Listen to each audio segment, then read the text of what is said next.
computer, and we are.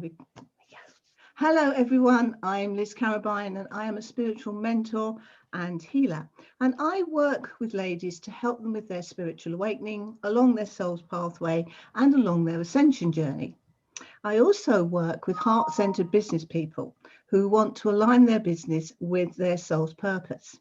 And today I am chatting to a lovely lady, Lynne Stainthorpe, who is a branding strategist, who has a business that is very much aligned with her soul's purpose. So without further ado, I'd like to introduce Lynne and tell us a bit about you, honey. All right, thank you. I'm really pleased to hear that my business is aligned with my soul's purpose. It's very reassuring.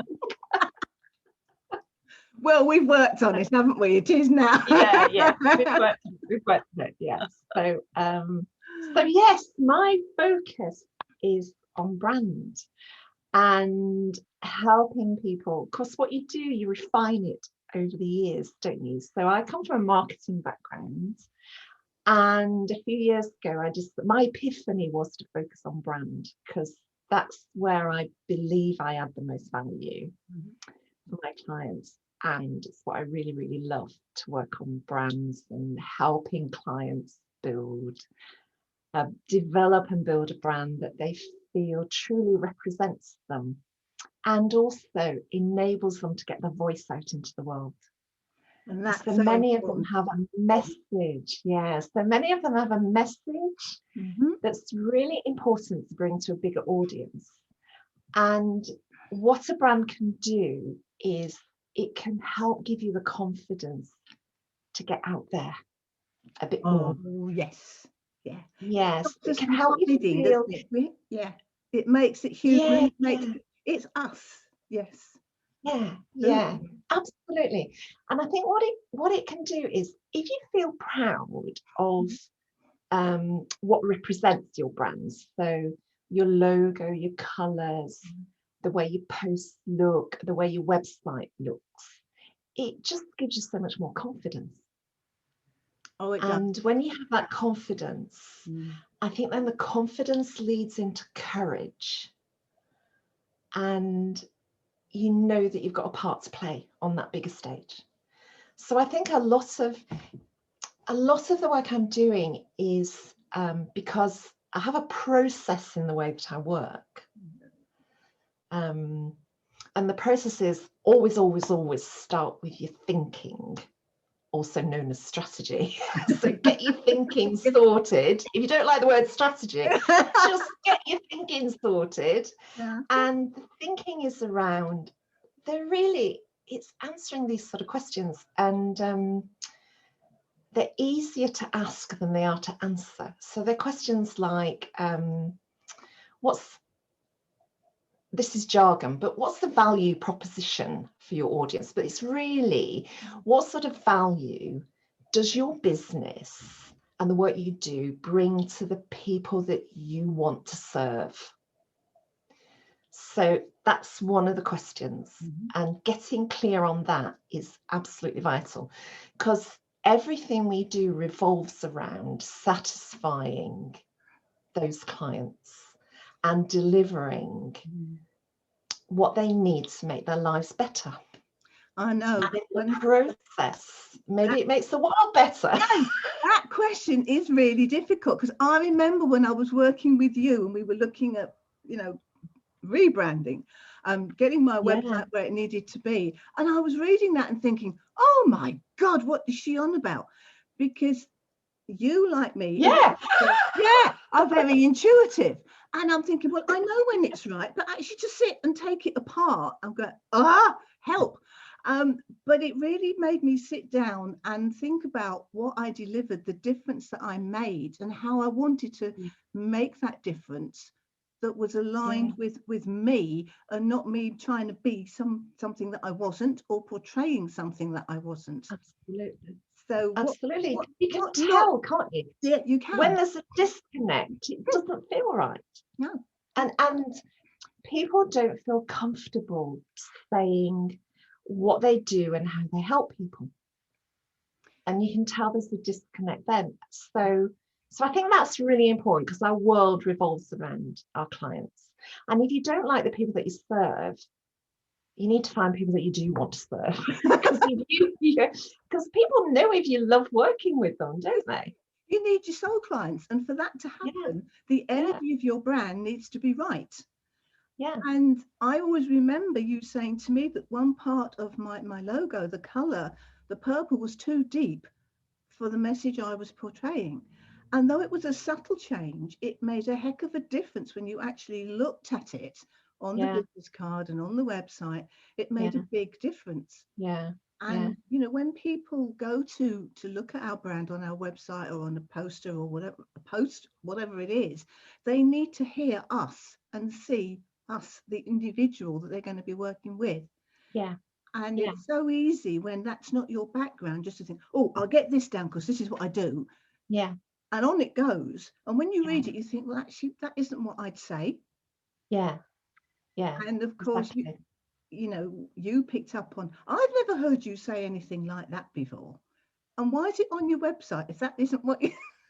Oh, yeah. That's, yeah. You remember you went on, you said, the whole layout is great, but there's things on there that you wouldn't say. And there's things on there that, you know, it's not, the pictures aren't right. And so the whole thing, that was why what we ended up as doing was almost a complete rewrite of the website. And it was your rewrite based on the services that you want to offer now to those clients. So what's probably happened in the meantime, and this is why we get most of the work I'm doing with people is rebranding, because what's happened is, since they started off, or in the last couple of years, the sort of people they want to work with have changed, or they're the same sort of people, but what they want from you has changed. So you've got new services and new offers, or the world's changed and the way we use certain words has changed. So we've got to bring the new vocabulary into it. And maybe you've changed. So maybe what's driving you has changed. Because the other thing that comes into brand is, I always talk about these big intangibles, the elusive intangibles, but the intangibles are what makes your business different and more attractive to the audience that you've got in mind. So the big three intangibles to me are your purpose, which you do a lot of work on, you know, aligning with soul purpose. So why does this business exist? And apart from making money, every business has to make money because you need to reinvest and you need to grow. But what's the bigger why that drives beyond making money? So the purpose. I think what's also really important are the values. So what we all have loads of values, but what are the top 3 or 5 values that really drive how this brand is going to behave, how it's going to take action? And then that leads into what's the personality of this brand. So that's really aligned with the purpose and values. So how does it speak, the voice? How does it look? So that's kind of the colors and the sort of imagery and style it has, just like a person.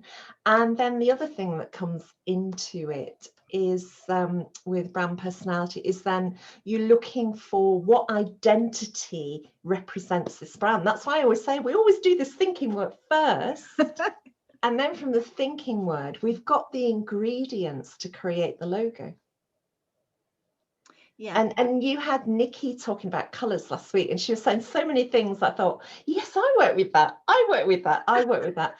Because what I'm trying to do is I'm trying to choose colours that represent what this brand is about. Yeah, because you're humanizing it, aren't you? This is it. You know, we like our own colours. We like certain scents. We like certain foods and certain drinks. So what does the brand like? Because if you are a sole trader, the brand is you. Yeah. And your personality has to be in there, isn't it? Yeah. And I think so many of us, and certainly when I started out, it was, oh, I don't want to be out there, warts and all. This has to be a product, has to be an image. And of course, that's the worst thing you can do. Yeah. You know what I think? I think you're right. when we've got our own businesses, we are completely connected with our business. So there's us and there's our business brand. And I kind of think your business brand is a bigger version of you. Yeah. And it's a bigger version of you, and you want it to behave consistently. So you can have an off day, but your brand can't, because your brand is consistent. Yeah, it doesn't have Who wants to work the moody old thing? Nobody. So your brand's a bigger version of you. And I think what you can do with it then is, you know how you can talk to yourself in the third person, and it gives you a bit of detachment. Psychologically, I'm told. So I think if you think of your brand as a bigger version of you, a bigger, better version of you that's got changes to make in the world, you can have that little bit of detachment. And if you've got that little bit of detachment, then I think it enables you to stretch yourself a bit, which comes back to that courage. Yes. Yeah. Yeah. Because you do have to have courage to put yourself out there, because you know, you think, oh God, am I good enough? What's the competition like? But actually, none of us have competition, because we're all unique. We all bring something different. And it's interesting that the journey of the brand, of looking back over mine, that the things that I have in place now, the clients, as you said, the clients that I have now resonate at a very different energy to what they did 6 years ago. Or even a year ago. So it's growing. And I think this is what, I mean, my background's nursing, not business orientated at all. So when people start throwing me into the ring of marketing and branding and websites and all this, that and other, I'm going, whoa, hang on, it's just little me, I can't do this. But you can, because all of a sudden you start having conversations with people who know what they're doing and can draw out of you what you want to embellish, what you want to put out there. Because you know what? They're tools, aren't they? Yeah.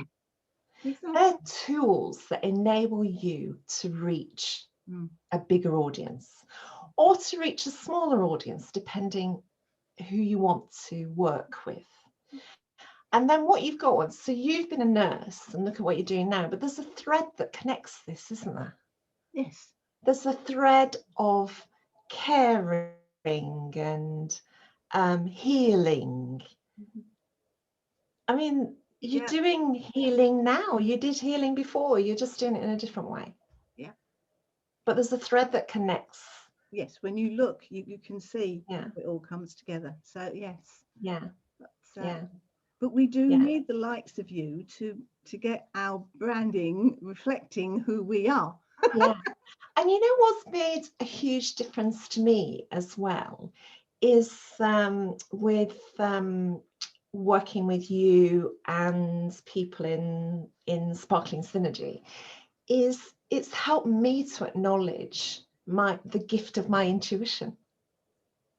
You are highly intuitive, but you didn't trust it to start with. Yeah, and I was using it but not recognizing I was using it. So, and I use it, what's really interesting to me is I use it particularly with colors, because as Nikki said, colors speak to you.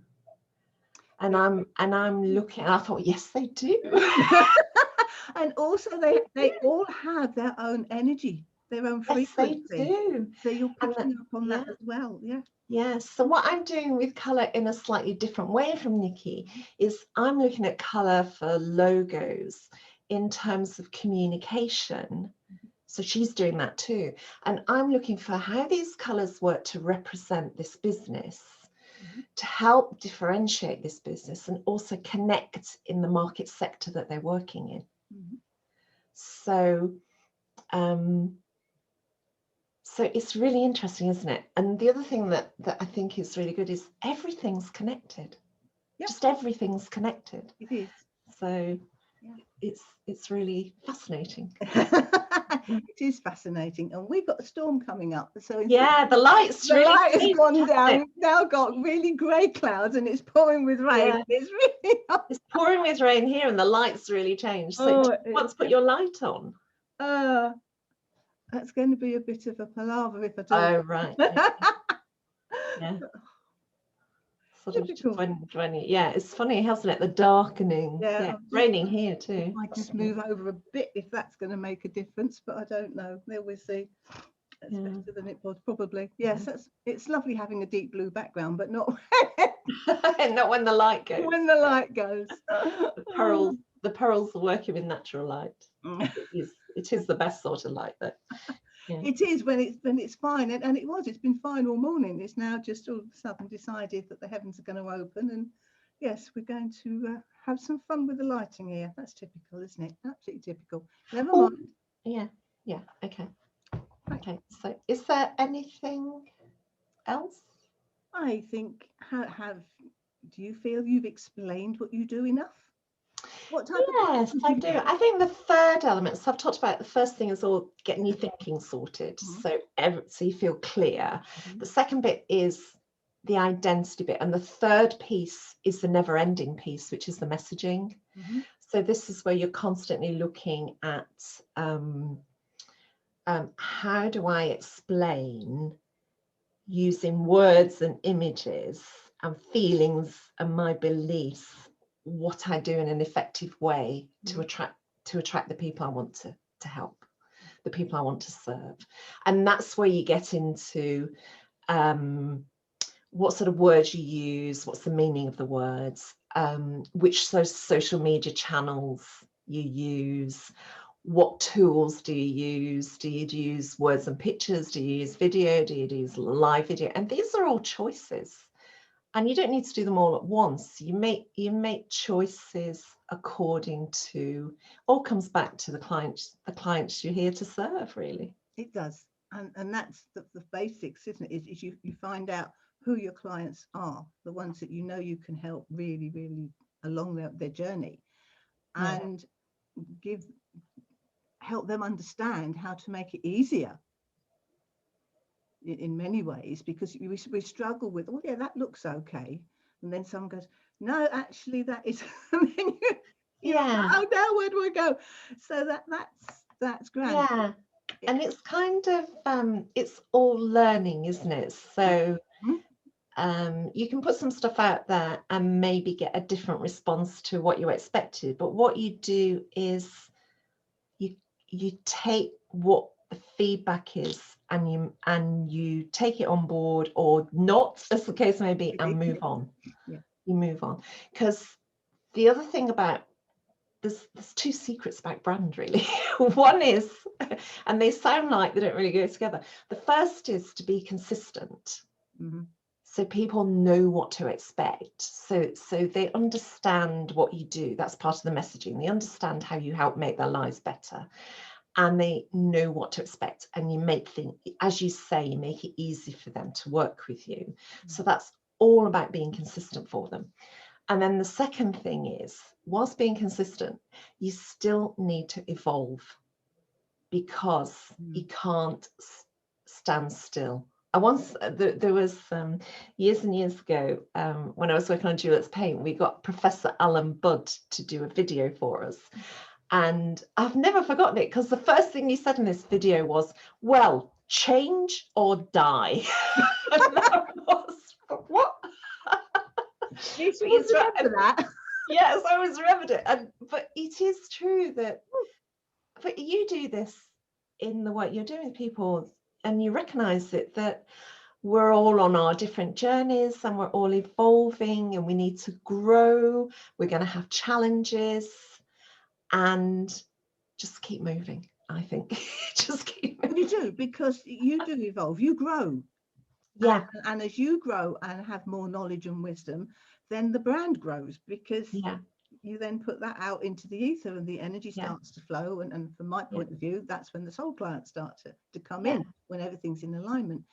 But we need to have people like you helping us to keep that alignment where it needs to be, and not us thinking, I can't be doing with that bit, let me just get back to what I'm good at. And then it's all about once you know who your brand is and what it stands for and how you represent it, so you've got like your code, so you've got your logo and you've got your fonts and you've got your colors, then what it's about is, now I've got this, how can I use it to make my life easier? So you've got your brand, you've got your brand style guide, and you can create templates for your social media. So then you don't have to think about what font do I use. You don't have to think about what colors do I use, because you've got your code. It's all there. Yeah, you've got your code. And then what that comes back to is you're probably looking at, what images do I use? But if you've done the work, certainly you've done the work with me, then what we've done is, as part of the work on your brand personality and style, we said, these are the sort of images that express your brand personality. So you are doing this because you're looking for certain colors and images in the images that you choose. For me, I went through a learning curve where I was using quite abstract images in my social media posts. And my learning curve was coming round to, actually, you're right, I'm all about helping people make their brand human. And therefore, every single image that I use in my social media posts has a human touch. So sometimes it's people smiling, sometimes it's the hand on a desk, but that always has to be a human touch. That's it. So that's my gut. So, and also, so I'm looking for two things in my images. Am I looking for two things or three? Two things at least. One is a human touch, and the second is I want images with colors that work with my brand colors. Yeah. So you've identified for you exactly what portrays you. So that's what you do with your clients. Absolutely. Yeah. Yeah. So, you are brilliant to work with. Oh, thank you, Liz. Absolutely brilliant. Move me on in all sorts of ways. Needed to happen. So, Lynne, how do people get in touch with you? If they want to find out more about how they can up-level their branding, or even start their branding because they're brand new, how do they get hold of you? Right, so they can, I've got a page on Facebook, which is Big Idea Lynne. That's me. I'm on LinkedIn, and that's Lynne Stainthorpe. So if you go to LinkedIn and you just put in Lynne Stainthorpe, then you'll find me. I don't think there's another one. Of course not. No. And those are the two channels I focus on at the moment. I am on Instagram, and again, it's Big Idea Lynne. And I'm on Twitter, but I don't use it as much as Big Idea Lynne. So look, I've got the same handle on social media. That's a good tip. It's because you can't always do it, can you? Sometimes you can tweak it a bit, which is a nuisance. But yeah. So I was lucky I could. So yeah, send me a direct message, or direct message me on LinkedIn or Facebook or Instagram or Twitter. Fabulous. Good. Love to hear from people. Thank you very much, Lynne. And we do hope that you've enjoyed this conversation with Lynne. And those of you who are thinking about rebranding or even starting from scratch, do get in touch. Thank you for now.